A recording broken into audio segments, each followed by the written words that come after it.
Making your own yogurt is one of the simplest, most rewarding things you will ever do. What I have here is about half a gallon of regular whole milk and 1 6-ounce cup of yogurt.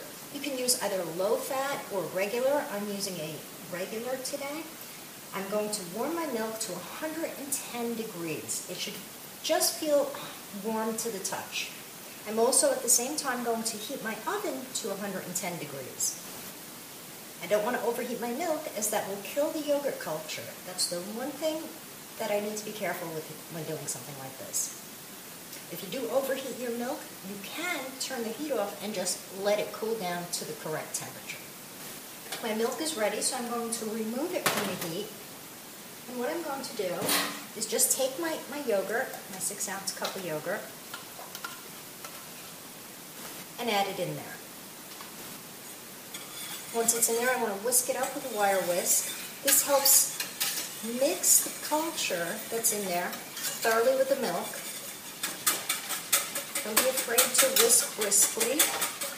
Whisk it in there really briskly until it's nice and foamy.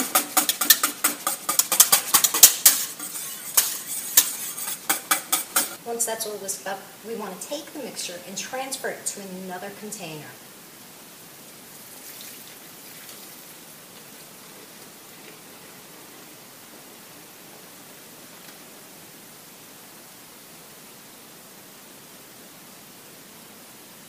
Once it's been transferred to our second container, we just want to give it a stir. Knock that foam down just a little bit. As you can see, this will yield a fair amount of yogurt. I then want to take the container with the yogurt and milk mixture, place it in the first pot, which I've washed.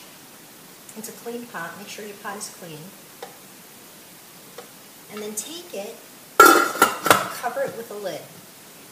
A lot of people like to wrap it with a towel. I find that's not necessary. I'm just going to take this as it is and place it in my preheated oven and turn my oven off.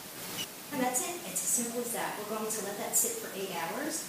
We're going to then strain it for a little bit, and we're going to have a wonderful, thick Greek yogurt. And my yogurt is ready. It sat in the oven for about 8 hours and was then placed in the fridge for another 2 hours. It's set beautifully. I'm going to take it out of here. As you can see, it's set beautifully. We have a nice, thick yogurt. I'm going to bring that in closer for you so you can get a visual. We have a nice, thick yogurt. This is much thicker. That's just the foam from on top that we had there. You just give that a stir.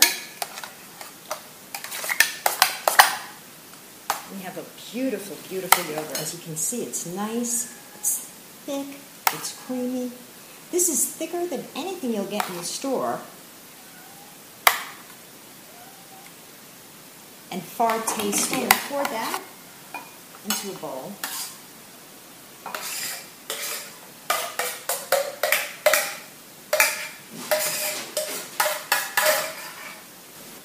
Beautiful.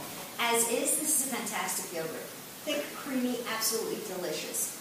If you'd like to have an extra thick Greek-style yogurt, what you can do is take a pot, put a strainer in it, and just take your yogurt and pour that in there.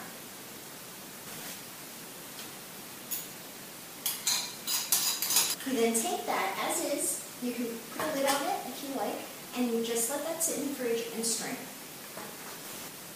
It's been a few hours, and as we can see, my yogurt is completely strained. It's nice and thick, and I'm just going to take it as it is and put it into my bowl, transfer it to another container.